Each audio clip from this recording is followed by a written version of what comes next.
Hello, fellow wrestling crusaders, and welcome to our latest episode. My name's Sean Wassercrew. With me, as always, is Jordan JPO Owens.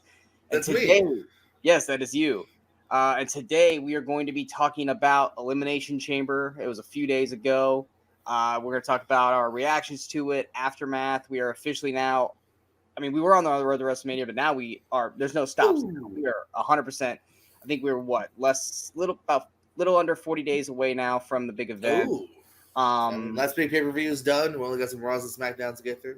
Yeah, and there has been since our last episode where we kind of we're trying to talk and predict the road to WrestleMania. There has been some developments. There has been some changes compared to where we were at. But I think it's shaping up to be a really solid, if not great, WrestleMania. There's still a lot of matches to be decided, but at least right now, I am more intrigued than I am just on it. So, but Chamber was like a huge question mark up until like 2 weeks ago, because we were like, are we going to really just have the women's chamber match? Is that it? Like, is this really what we're doing? And then in like a span of like a press conference, all of a sudden, oh, men's chamber match. It's like it all got really thrown together in like gotta do something for Seth. Yes. Yeah. So I was like, good.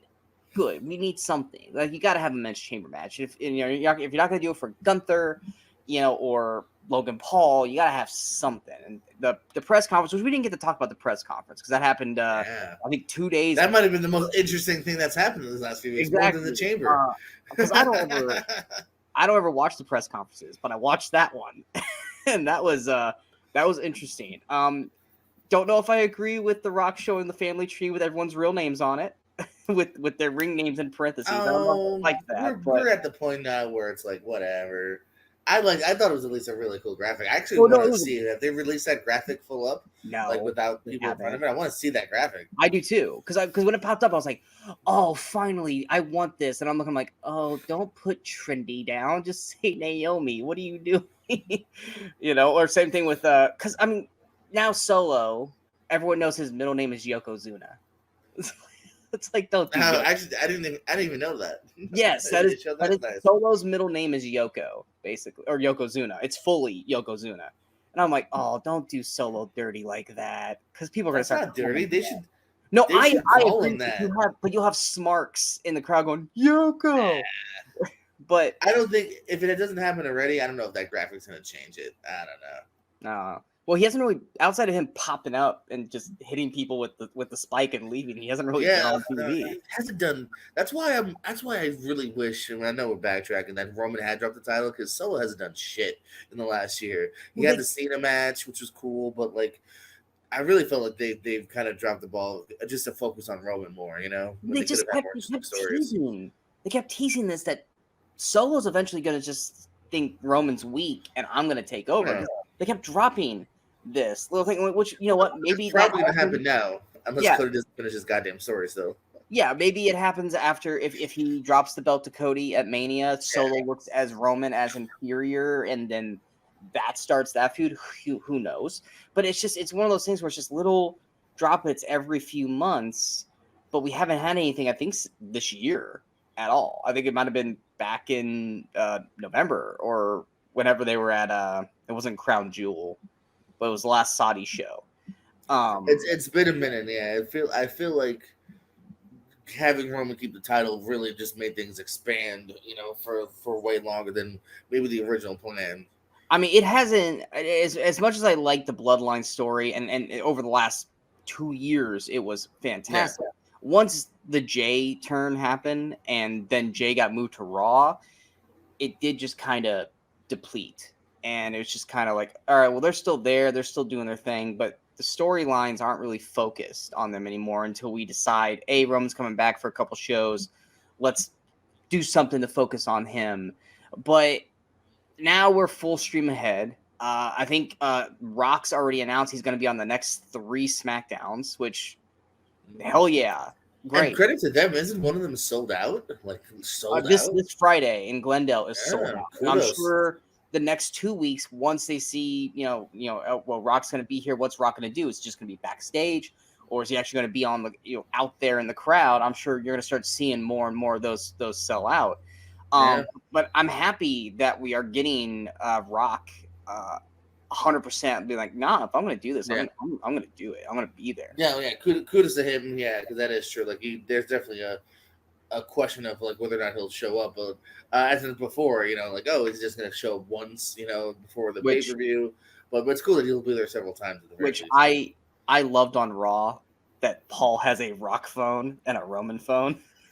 It's just That's if that wasn't Paul's idea, then like kudos to whoever it, it was. But yeah, that's yes, just sounds like brilliant, Paul. it's such a great thing. It makes me so happy that Paul has these little nuggets of awesomeness right here and Every there. once in a Even while, that that man finds a way to steal the show. even that whole final segment, I was like, this could have just been something they do that we've seen before. We saw it last year with their conversations, but adding that fire to Cody, like I'm hunting the bloodline, and then that unnecessary chair to the face to that security guard. I was like, dude, you didn't have to throw that chair with such force into that dude's head, but added fire to Cody, which is good because Cody, much like I would say Seth and even New Day, they're always like chalk it up to the fans. Hey, yeah, listen to my song, New Day rocks. Cody is Cody, and it's like we need fire. We need that fire. And Cody usually has that one good promo or two good promos where he kind of brings his dad in and finishing the story, but we need that fire now. And he's like, I'm hunting bloodline, which is that's a good beat story. Put Cody on the defensive, put the bloodline on their heels, and eventually the bloodline will attack them and give the power back to Roman going into Mania because we know how these storylines go. But I like where we're going. You need a little more oomph to Cody, unfortunately, because we are kind of retreading what we did last year. Yeah. You need a bit of a side way to kind of get back into it again. Yeah. And we still have a month to build this, and we got to kill time. Yeah, kill time with Raw and SmackDown. It's like a soap opera. Because that's the thing too. I know we're supposed to go in Elimination Chamber, but since we're already on the topic, Cody calls out Rock. Seth says he'll be there for him. I know we discussed that the whole tag team match, Roman, Rock, Cody, Seth. It's got to be night one. So are we gonna have both title matches on night two then? Because normally we do night one, night two. So it's like, all right, but which I'm totally. I'm Rock wrestle. I think night one's your tag. Night two is maybe Seth opens. Yeah, we've seen Seth and Drew before, so that's not a main event match anyway. Yeah, and you're not gonna put Cody. You're not gonna put Cody and Rock on a SmackDown. The only other thing that would make sense, and I don't even like it. I still want to do the night one, night two thing, is that you do Rock Cody at Backlash. Cody beats Rock, or Cody beats Roman, and Rock goes, well, fine. You took him. I'm gonna take the belt back for the Bloodline. But I still like the potential of Rock costing Roman the belt at Mania, which will lead to a Rock Roman fight, whether it be next WrestleMania or even SummerSlam for that matter, which depends on Rock's schedule. Amend that. What's that? I do not want him costing Roman the belt. What I want to happen is night one, and show a little bit of a disconnect between Rock and Roman. Night two, have Rock like stop Solo from interfering and make it to where Roman has to do it on his own and he can't. You're the tribal chief. Prove you're the tribal chief. But we need something. Cody wins. Cody shouldn't win because the Rock bottom. No, I'm just saying we need something that causes a rift between Rock and Roman, so we get to the inevitable Rock Roman match with no belt on the line, whether that be at SummerSlam or Mania next year, pending Rock's schedule for that. I agree. Cody needs to win it straight up. But we got to have something that causes a rift between the two, so there's an inevitable story coming into it. Yeah, whether that's just who is the true tribal chief or who is, if they lose night one, I don't know. I would imagine they might win night one. We'll see, but it's interesting how we get there. Yeah, but let's go back to Chamber. Chamber. Yes, Elimination Chamber. Now I will admit, and this might be the wrestler and the fan in me. I get it. I hate the pads inside the chamber. I do.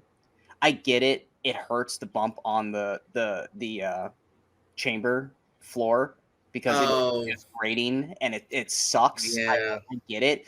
But it totally takes the danger of the chamber complete. It neuters it definitely loses. No, for sure. Neuters is the best word that comes to my mind. It's just before you're like, ooh, now you're just like, Exactly. And I think I am I mistaken, or did it first start when the women started getting in the chamber that they added the mat? I don't think the women ever got to have. No, it truly dawned on me until more recently. They're like, oh yeah, they did they're covering it now. You know what I mean? So yeah, Yeah, it's a good question. It's definitely recent. I don't think the women ever got to wrestle without the mat in the ring or the mat on the outside of the ring. But yeah, it feels wrong. It feels so wrong. It's been a couple years now. It's just every time I see it, I'm just like, I miss the chamber floor. I miss that so much. And I love the sound of it. I love just how they have to sell it, which most of the time they're not selling it because it really freaking hurts. But it just I so dislike the mat inside the chamber. But we had the women's chamber match. We had trying to remember everyone in the match. We had Stratton. We had wow, my brain went blank. even though Becky won. Yeah, we had Stratton, we had Becky, we had Bianca, we had Naomi, Liv, and blanking on the last person. Raquel Gonzalez, 32-18. Yeah. Yeah, Raquel. What were your thoughts on the women's chamber match? We're not gonna talk about the pre-show. No, look for Indy Hartwell and Candice LeRae. We will. We're talking chamber, so let's get the chamber match out of the way. But we'll give them love. Yeah, the obligatory. Yeah, you live here. We'll give you a match because they haven't done a kickoff match in a while. But yeah, anyway, with the chamber, no, I like both chamber matches we had today, or that night. I don't know if either one blew me away. Or is one I'll go back to very often, and I might even say maybe just might even like the women's a little bit more this year, actually. Really? Why is that? I think just maybe told a better story. I don't know, maybe I'm just a little more intrigued and told a better story. I think also too when you have two chambers and there's nothing totally nutso about either one of them. I think maybe because by the time we get to the second one, you're kind of just seeing the same thing again. So that might also play a bit of a factor. But they're pretty on par. But yeah, if I had to lean one way or the other, but I agree that, and this goes with the Rumble too. I think the women told a better story throughout their show. I think they utilized their time more effectively in this because, and granted, neither match. The men's was pretty much going to be down to two people. It was going to be either Randy or Drew that was going to win it. Everyone else, I didn't think he stood a chance of winning that match, and I think everyone pretty much knew Becky was winning the chamber match. I don't think there was anyone in that chamber match outside of Becky that they would have really shot to. Big major complaint of this show, and you can even say for the Rumble to a degree, but especially this show, there's not a single surprise that happened here. I mean, they basically told us for weeks now, Becky's winning. Like Becky's fighting Rhea, they faced off. There's no way it's not happening. Like the only other option would have been Bianca, but with Bianca on the other show, there's just that's the thing, and that's the same thing with Randy. Yeah. Name-wise, she's an option, but logically, she wasn't an option. Yeah, because you're not just going to randomly pivot to her and anyone just because they've already if you didn't give us Becky after basically having that tease, that would have been crazy, Yeah, and like I said, the same thing with the men's. Yeah, same thing with Randy. It's like as Randy logically would make sense to go against Seth, but there has been zero build for Randy. Zero build. Drew's been literally in the thick of it for weeks. Drew has been an MVP since and has done well. True. Yeah, ever since Punk got hurt, Drew has been just killing it. And I mean, he always is great, but his mic work has just been beautiful these past few months. And just the extra pettiness of Drew's heel work has been great. I've loved it. Everything that Drew has done, it's been great. But yeah, with the women, like I said, Raquel, she just showed back up. Nice to see her back. I'm glad to see her back. We did finally hear. I finally heard what was wrong with her, where she had been. Which that sucks. She had some kind of skin disease thing happening to her. That's why she's wrestling without makeup right now. It was kind of like you can tell something's up. Okay, yeah, that makes sense. If you follow her on Insta, she posted photos. It was rough. And that's what kept her off TV. She was getting blotchy everywhere. It was random. Like she'd have it like on this side, and then a few days later, this would be cleared up, and then it'd be all up here, and then it'd be down all up here. Like it was rough. It really did a toll on her. So I think she's not wearing the makeup right now because she doesn't want to stir it up again, kind of thing. But it's great to see her back. I think Emma, she has the same thing because Emma had that really bad too, and she had to get taken off TV because of it. But it was great to see her back. But we knew that she wasn't going to win. Liv, I don't give a shit. I think Liv's going to be the back. I think I'm going to go ahead and jump ahead and say I think maybe Rhea retains and Liv's your backlash opponent. I would agree, but I don't care. I don't care about Liv Morgan. I've never cared about. That's Liv why Morgan. she's. I care more than you, but I definitely never thought she'd make it to Mania at this point. No, I think Stratton. You can just tell the way things are booked. Yeah, I think Stratton looked great. And this is for Stratton looked like a star. And this is coming from someone, and I'll admit this because like I said, I don't watch a lot of NXT anymore, mainly because, and I know it's not that anymore, so don't come at me about it. I stopped watching NXT when Vince took over and turned it into the Nickelodeon show, which that's what it looked like. I know it's not that anymore. It's getting very close to getting back to NXT. But it's a good mix. Yeah, Stratton was. There's still a lot of like characters, but there's still a lot of good work rate as well. It's a good mix now, I'd say. Because I also stood away for a little bit. The only time I've seen Stratton work outside of being on SmackDown now and Chamber was when she worked Becky for the title. That's the only time I ever saw Stratton really work. I was like, all right, this girl's she's not polished yet, but she's looked good. Like she has some mess ups here and there with Becky, but Becky even messes up from time to time. But she looked like a star in Chamber. Like she looked great, and I am excited to see where she goes from here. And in general, just like the Rumble, I remember saying, they did a really good job of making it. I think everyone looked good. Everyone stood out. Yeah. No one really looked like a jobber. You know what I mean? Like everyone got moments, especially her, which this mattered because this is the first Rumble was, a little view. This is the first bigger view of her, So. Well, yeah, like I said, that was one of the benefits why I said like you and I both agree was like, yeah, there was no legends, but we didn't need legends in the Rumble because everyone did what they were supposed to do. They all went out there and they worked. And in the Chamber match, I mean, same thing. Naomi doing the split leg drop off the cage. Ow. Even for someone who can do splits, still, I wouldn't have done that. Me too. I would have tore my damn hamstring doing that. But I think everyone looked really good through the match. The quick end, I actually think worked. I think that might have pissed some people off that Becky pinned Liv so fast. But I think having that flash boom boom worked because of how manic everything was going on in the ring at that time. I think the quick boom boom worked really, really well with it.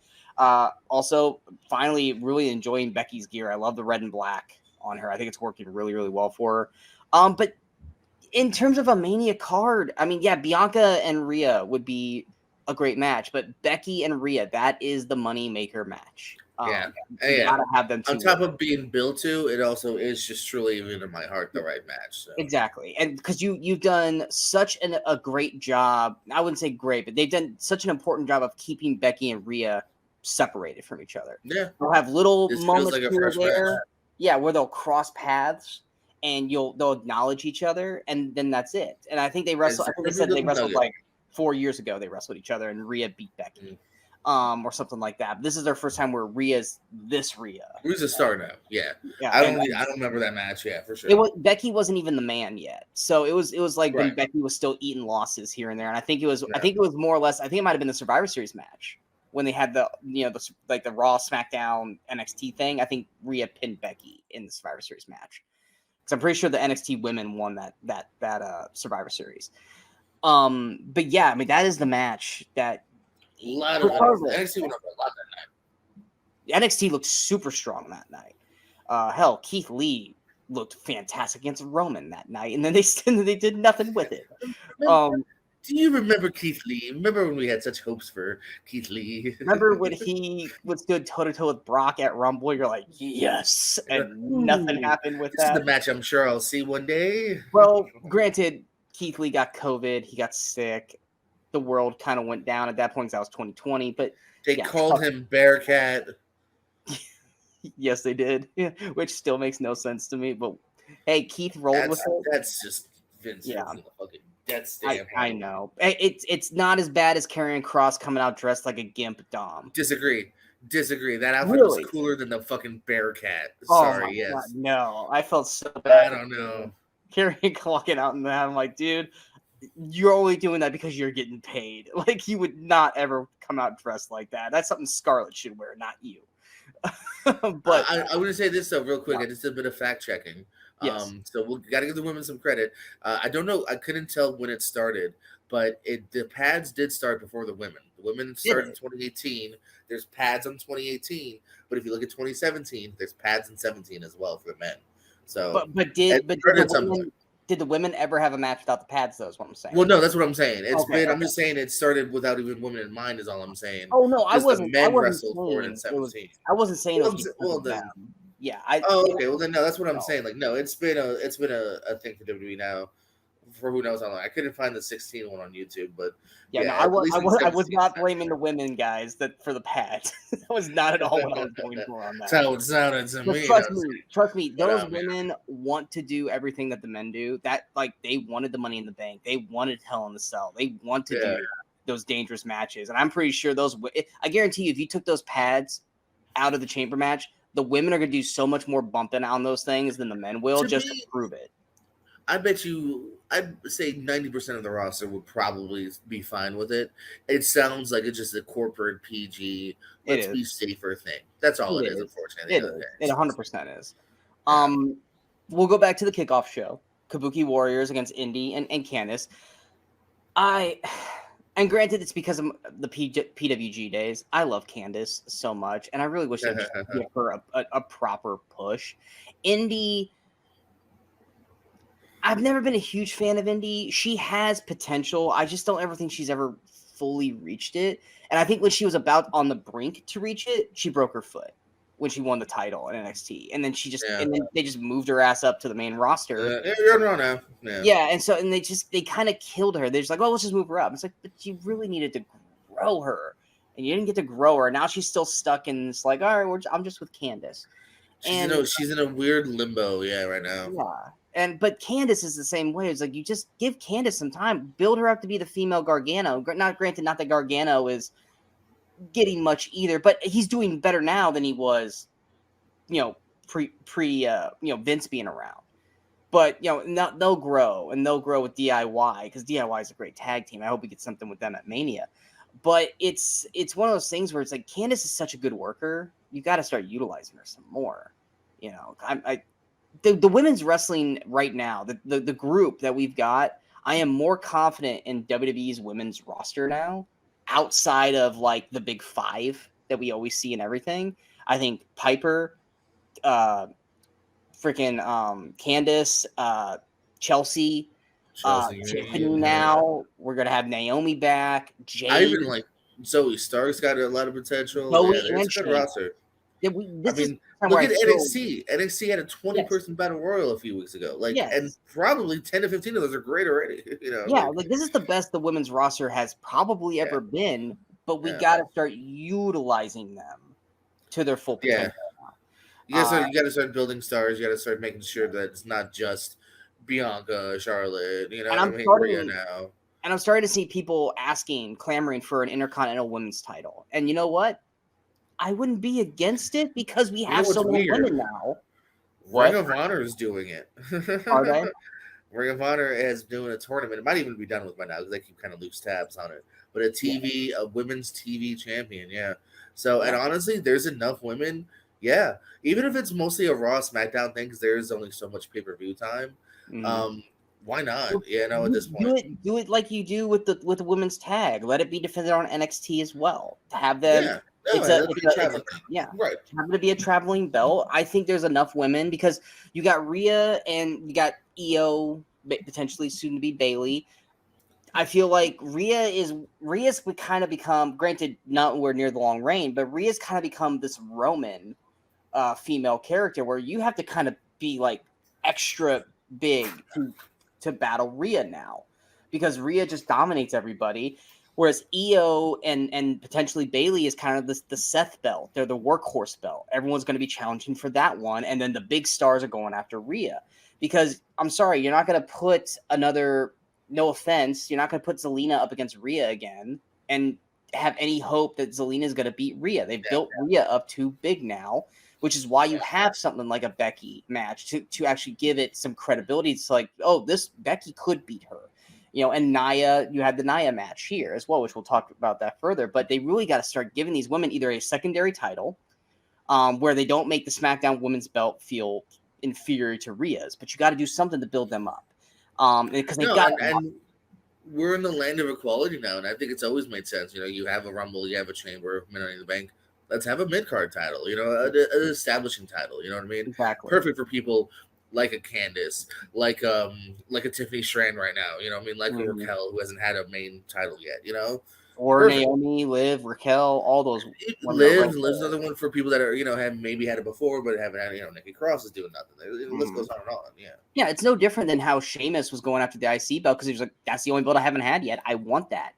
It's like you can have the occasional main event person do it for sure. Exactly. It's not a downgrade to go back to that. It's no. I want to be known for having every title. I'm going for this title. Look at Gunther, and even to a degree, Logan Paul. As long as you make it seem important, you know what I mean. It doesn't have to be a downgrade, but it's something else. People Kevin Owens, a multi-time world champion, feuding for the U.S. title right now. Why? And granted, based off the events of probably what just happened at Chamber, Randy probably will be going after Logan Paul now. Which we kind of all expected it to be LA Knight, but now what happened at Chamber, it might be AJ. Or they're gonna throw everyone in a big ladder match with Logan. It's LA Knight, AJ. I don't want that either. But at that point, I think LA AJ is gonna be separate. I think for sure. Give them that. You still have to have big. You still have the big singles matches. Yeah, so. Give them that Shane AJ treatment where you're like, oh, it's Shane McMahon versus AJ. It's like, holy crap, they blew the roof off the place. Let them have that kind of match. Give them that time frame. Tag title match. Judgment Day against New Catch Republic, which I do like the name. I like the name. Way better than I expected it to be, and that's nothing against Bate and Dunn because I love Bate and Dunn. But I just figured if they weren't going to have R-Truth show up, who was in Austria, which I love that happened, that they said Truth went to Austria instead of Australia. If you weren't going to have Truth cost them the belts, then obviously Judgment Day was going to win. And I felt like it was very competitive. Here's put it this way. It felt like an NXT tag title match. And I mean that in a good way. I mean that in a very, like, it was an NXT takeover level tag team kind of match. I thought Bate looked great. I thought Dunn, who usually always looks great when he's not playing Scrappy Doo as Butch. I thought the match was solid. I thought Dom did his job well to just be kind of this douche outside of the ring. He got the extra heat added on. I mean, when you have 4 fantastic wrestlers in there, I mean, if it doesn't work, it's because they're just not meshing well. But these guys meshed really, really well. What was your thoughts on the tag title match? No, I was happy with it. Absolutely. I'm pretty much reiterating what you said. I thought it was a pretty solid contest. Everyone looked good in it. Hope it's the first, probably biggest match for Bate to a degree, I would imagine. And great having now pushing Pete Dunne. I'd kind of hoped even for a title change. I was like, this is the one match that you could have a little bit of fun with. Well, as far as a swerve. I wanted a title change too because I wanted to get the tag teams more involved at Mania, and I felt like with Judgment Day winning, it's going to be Miz and Truth against them, and it's like we've seen that multiple times on Raw already. I don't want to watch Judgment Day versus Miz and Truth, so I was hoping for a title change. I was to have something, but we didn't get it, which was a bummer. No, that's the only downfall. Yeah, otherwise, solid match. Yeah, and Finn hurt his thumb during it. I don't know if he broke it or fractured it or just cut it really bad, but Finn was kind of wearing like a brace casting kind of thing on his hand during Raw. It was like locked in, so he couldn't even like bend his thumb. But it was bleeding. It was noticeably bleeding at the end of that match. I don't know what he did, but he did injure his thumb in the match. Men's Chamber, we kind of already touched on a little bit on it.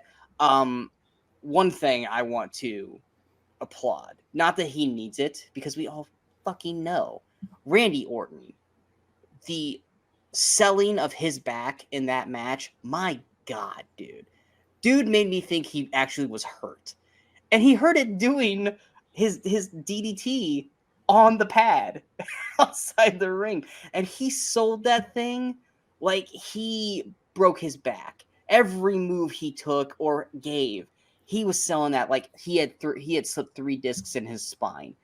And he sold the shit out of that match. I loved Orton's performance in it so much. A bit of a side quest with its own topic. check out Randy Orton's biography on A&E. It's pretty good. Aired I Sunday. would if I had A&E, but I don't. Uh-huh. I have to wait Fine, for them to drop the sooner or episode later, on. Well, on it'll YouTube, drop they on drop them YouTube. on YouTube, Exactly. so Yeah. I'll have to watch it there. Yeah. Sooner or later, it'll drop on YouTube. Yeah, I have Alright. Sling, so I did see it. It was pretty good. Like I said, a couple things you might have known already. You know, that's my only problem with being just a wrestling nerd. You know, you're like, oh, Mick Foley. Yep, check. You check all the boxes of things you already know. But some shit I didn't know, and I thought it was really cool. Yes, I was a prick backstage when I was younger. Yes, I had attitude problems. Yes, but I'm better now. I'm grown. All this kind of stuff. He's got step kids and a real kid, or not a real kid, but kid with a new marriage. I love Randy. One thing I was shocked about, not that he was bad in the match, they didn't really let Logan do a whole lot in it. Logan was Logan for the most part was just out there to get his ass kicked. He didn't get many shining moments. And this wasn't the usually booked like let's make sure you stand out Rumble over Logan. Yeah, but I liked what I saw. I thought him drawing in the chamber was hilarious. I thought that was great. Kevin just was making me crack up the whole time when he's throwing who was it that was throwing Drew's head into the chamber and Kevin's punching the chamber trying to absorb more punching to it. I can't remember who it was. It was whoever started. I think it might have been LA Knight because I think LA Knight and Drew started it. But yeah, he was throwing like Drew's head into Kevin's chamber and Kevin's punching the chamber as it's happening. And then, of course, you know, we've seen the spot before where someone opens the chamber and someone's waiting on him, but Kevin going in there and just beating the shit out of Logan inside his chamber. It was great. Kevin always is going to be entertaining. It'll be interesting to see what they do with him with Mania because obviously he's focused on Logan, but it looks like Randy and Logan might be a thing. So I don't know where we're going to go with on the Kevin train when it comes to that for Mania, but yeah, I mean the match itself. I like Bobby. He felt kind of out of place in the match for me personally. I mean, it's like we knew Bobby wasn't going to win. He was just more in there for the name, which I would have much preferred someone else in there just to get a little more action because Bobby kind of does Bobby. But I mean, he was good. It's just he didn't really bring much to the match, which is why he was the first eliminated. But I mean, the chamber match was good. Yeah, but it wasn't as exciting as the women, but it was still solid. I mean, they went out there, they did their thing. I think Logan and Kevin, their little feud, I think is what kind of coasted the match all the way through. And then, like I said, Randy's selling of his back through the whole match is what made you kind of like cling to it because you were like, is he just doing a phenomenal job or is he actually hurt? I hope to God he's not hurt because we just got Randy back. That's how good he was selling during that match. But yeah, I mean, Drew winning was the right call. Like I said, Drew's been killing it as of late. Right call, obvious call too. and I think his promo on Monday was fantastic. I was listening to it. I was like, he is continuing. He has won me over more because I was a bit against it just because I feel like we've seen it, but he's been so good on TV, and I really hope he ends up having his big, nice Mania moment that he kind of deserves. I do as well. Like I never, and I love Seth, but I've never wanted Seth to lose more than on Mania when he wrestles Drew. I want Drew to take the belt. I want Drew to have his moment, and then he holds it until Punk gets back, and then him and Punk have that feud. And I love that he still keeps digging at Punk when Punk's not around. I still think it's hilarious every time he digs at him. And even on Raw when he walked by Jay, and he was just like, from the bottom of my heart, you deserve this. I was like, dude, you don't even have to mess with Jay. You're focused on Seth, but he still just has to walk by and say shit. Like, I'm loving everything that Drew's doing right now. Anything else you want to add for the men's before we move on to the main? No, not too much. It was still good, but yeah, I mean, not too much more to add. Yeah. I was actually shocked, surprised in a good way that they let Rhea and Nia go on last. Not that Rhea can't main event. Yeah, it was more Nia. No, it was more Nia that I was. It was more the match. Yeah, yeah. Rhea versus Becky. If it wasn't for The Rock, like I'd say maybe put that in the main event, even over Seth and Drew anyway. Mm-hmm. But yeah, I was more worried about Nia than anything because Nia's gonna do Nia. There were things she did in the match that the wrestler in me was getting really upset. Like she put the stretch muffler on wrong, and it's just Naya's gonna do Naya shit. It drives me nuts. But you know what? The match worked. The crowd was eating it up the whole way through. Rhea as a face had the crowd, and granted, home crowd, but still, Rhea worked the face thing. Not that she hasn't been a face before, but she worked it really well. It was an entertaining match. It was probably Naya's best match in a very, very long time. Granted, she had a good match with Becky, but I was watching the match and I was like, you know what? Naya, outside of a couple of hiccups here or there, Naya's actually working really, really well with Rhea. And Rhea, not that she already wasn't, but she looked like a star. She looked like a star. It looked great. Anything you want to add for the women's match? So I only saw about like 90% of it. I get to finish the last few minutes. I was actually booked that day for a Tampa Bay Pro in Florida. So I had to get into a car and leave. I was almost done with it too. My ride had been 10 minutes late. Because I forget, this aired at a really weird early time in the US. But no, I thought everything I saw looked pretty good here.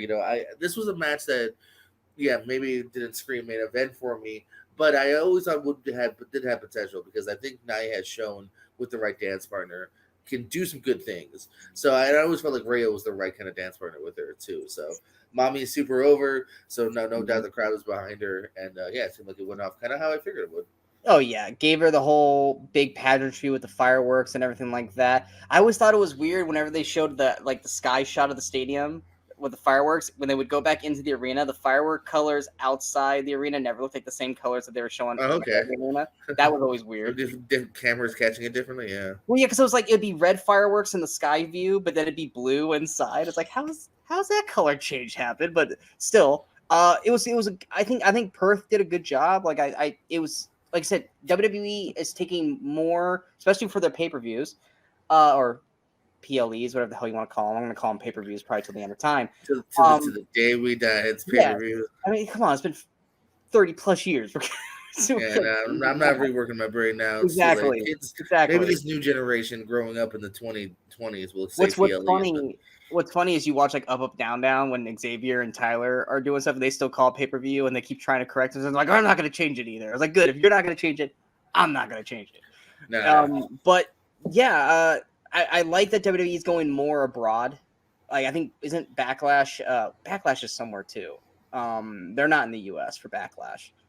I can't remember where they're going, but it's definitely going to be outside the U.S. But I like that we're doing this. We're going outside because it's like those just really seem to not necessarily bring more to it. They're in France. Backlash is going to be in France. Sorry, there you go. Yeah, but it just brings a different feel to it. Like I love when they go to England because the crowd there just brings a different kind of energy. When they were in Puerto Rico last year for Backlash, that brought a whole different kind of energy. So yeah, I'm excited to see what they do. Like I said, me being a Dallas Cowboys fan, I hate that they're going to be in Philly for Mania because I don't think Philly deserves a Mania personally. But I hope the fans are good there. I just know the Eagles fans suck, and you guys can piss on me only one. I don't care. Eagles suck. But just I don't think Mania deserves to be in Philly. I think Mania should be somewhere else. But here's my question, especially after Raw. And I don't know if you saw this because this was on Twitter. They didn't post it on Raw, which I wish they would have. I think everything looks like we're probably maybe getting Gunther and Sammy because they're pushing this underdog. I will be a champion. I will make it. And it looks like Sammy's, especially, he's backstage. Here comes, Ludwig and Kaiser. But Chad Gable. He goes to Pierce. And then I don't know if you saw it. They shot like this 70 to 80 second vignette of Gable, like at his home training, basically saying that he's preparing himself for Gunther at Mania, and he's working his way through. It's very Kurt Angle, almost Rocky-esque kind of vignette he shot, and it posted it on Twitter and Instagram and anything. Are we going to get a triple threat? I'm for it, but I also, the only thing I'm against on it is if Gunther is going to drop the belt, should we have him drop the belt by not taking the pin? Or does he need to be actually dethroned to lose the belt?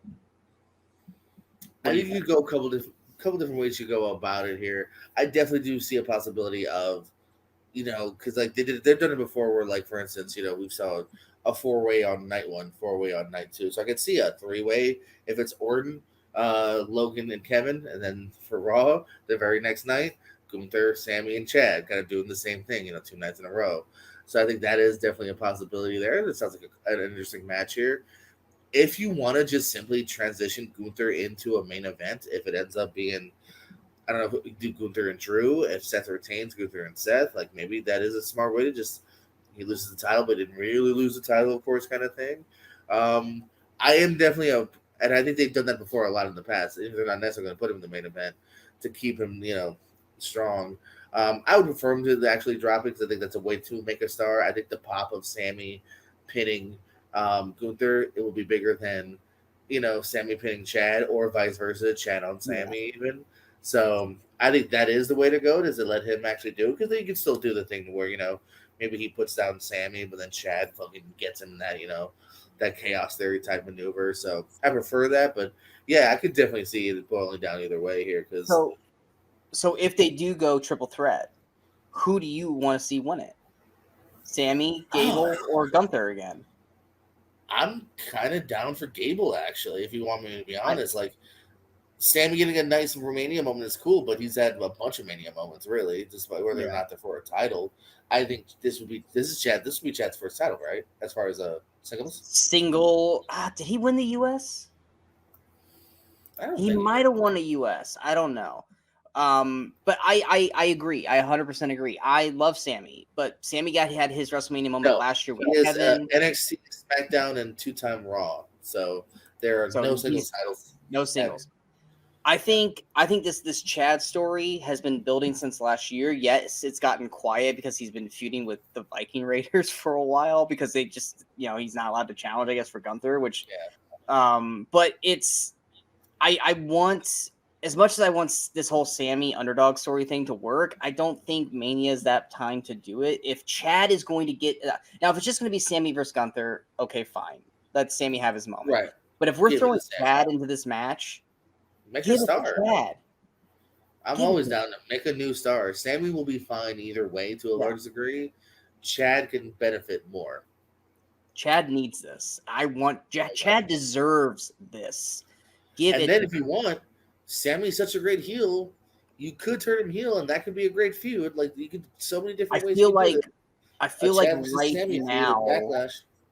right now Sammy's in such this high face area that you can't turn him heel right now. I don't know. I think but you know what I would honestly love, and I know a lot of people are kind of like about it, but I love when they do these, and I would actually I would love a belt like this.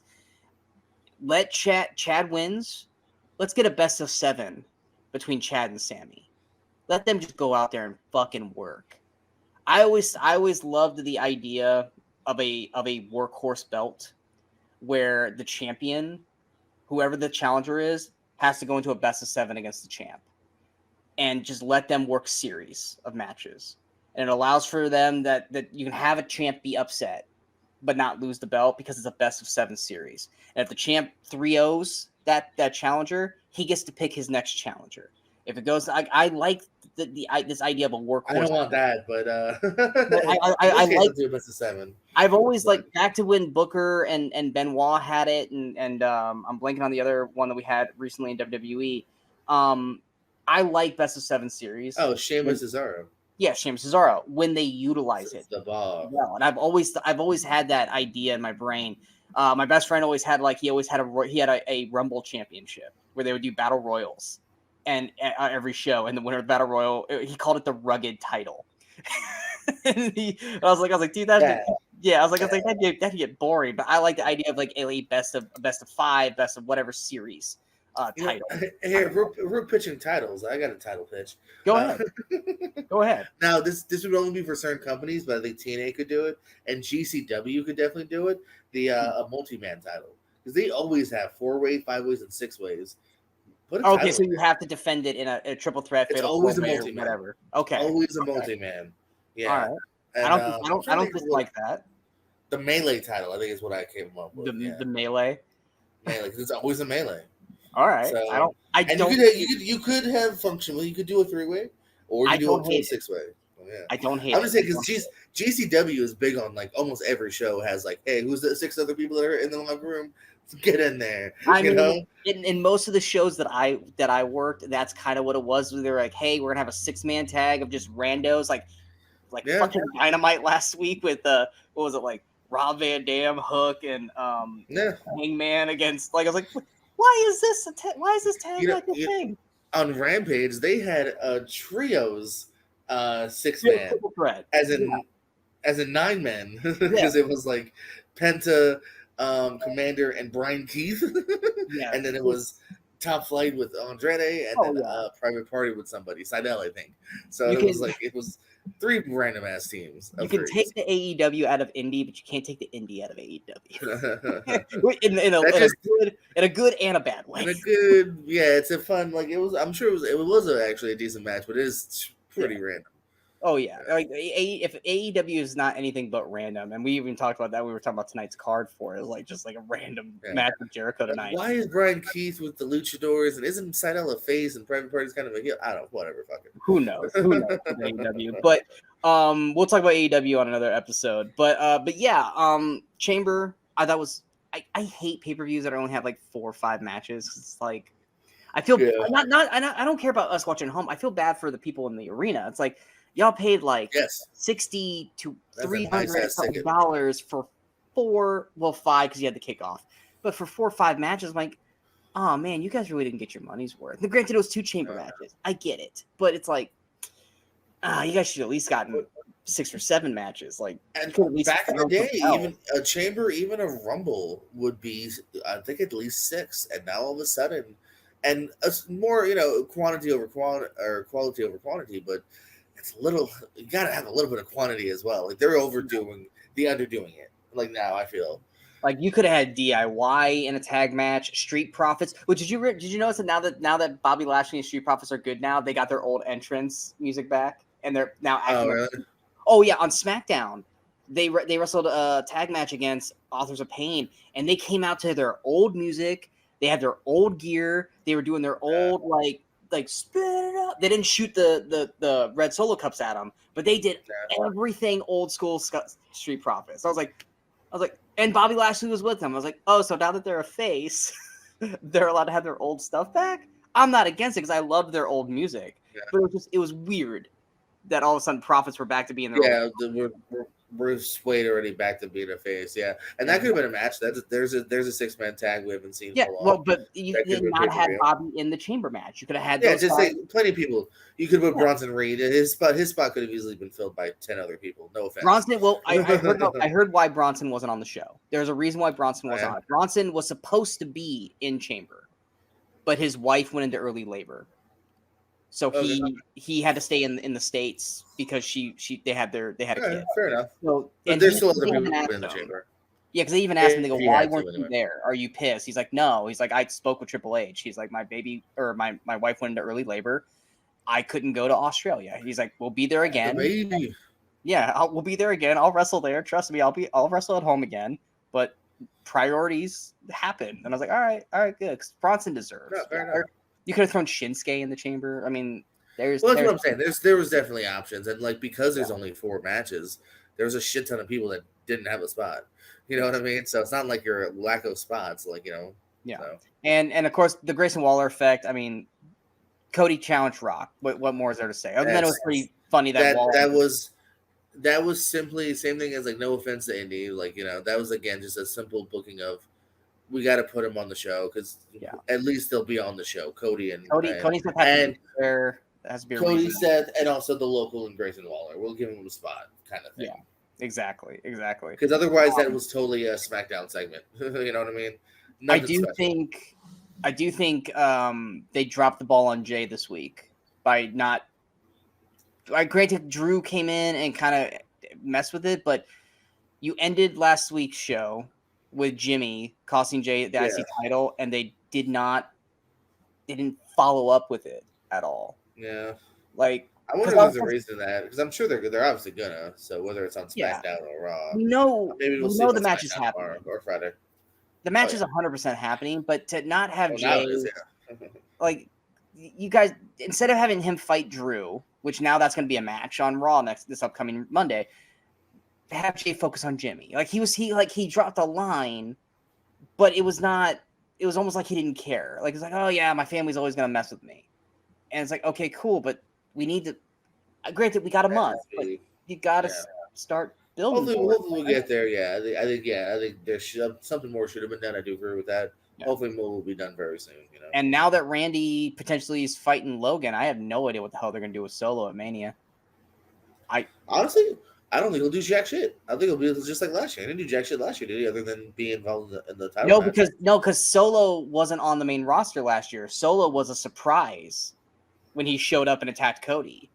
Solo, yeah. Maybe I'm thinking of SummerSlam and stuff, but yeah. Yeah, Solo was oh my God, Solo's on the main roster now. That was a whole big surprise thing when he attacked Cody at Mania because he took care of Jimmy, he took care of Jay. Who else is going to say, oh, it's fucking Solo. Oh, wow, we forgot about Solo. He's on NXT. So that was kind of his intro into the main roster when that happened. But yeah, anything else you'd like to add before we end this episode? No, just we're still on the road to Mania, and I'm looking forward to seeing what we get there. And yeah, we'll see what happens with Rock here in Glendale, and we got. No, hold on, I was right. He debuted at Clash of the Castle. Solo screwed over McIntyre. That's his debut. You're right. He was at Mania. He didn't do jack shit other than being involved in the main event. That's all. So, but he wasn't like. I mean, he was there, but he wasn't like officially on every episode though, right? It was just Clash and then he was. Clash was September and then he was on from then on pretty much. For some reason I felt like Mania was like his opening debut. But you're probably right because I do remember him showing up at Clash now. So yeah, you're right. All right. That's why we have fact checking during the shit. And also I checked news.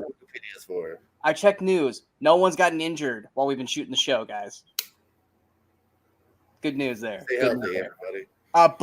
But real quick, speaking since the WWE, something did happen today. Virgil passed away. Oh yes. We did lose Virgil. For anyone who is old school WWF fans like us, Virgil was the butler bodyguard of $1 Million Man Ted DiBiase. I got to meet him a couple times. Real cool dude. Weirdly enough, he was at the GCW show. Was that a couple years back? Yeah. Yeah. He's a real cool dude. Rest in peace. That sucks. I woke up to the news. I was like, oh, that's a fucking bummer. But yeah, not to end it on a somber note, but we will be back. Very, very shortly. All his friends and family, yeah. Yeah. We will be back here very, very shortly with our Revolution. AEW Revolution is this weekend. We're going to go over that card, go over our thoughts on that as well. But until next time, I'm Sean Waskrug. That is Jordan JPO Owens. Hey. And in case we don't see you, don't try this at home unless it's on your little brother. Don't tell mom. Timmy? Just beat the shit out of him. So, goodbye. And good night. Bye.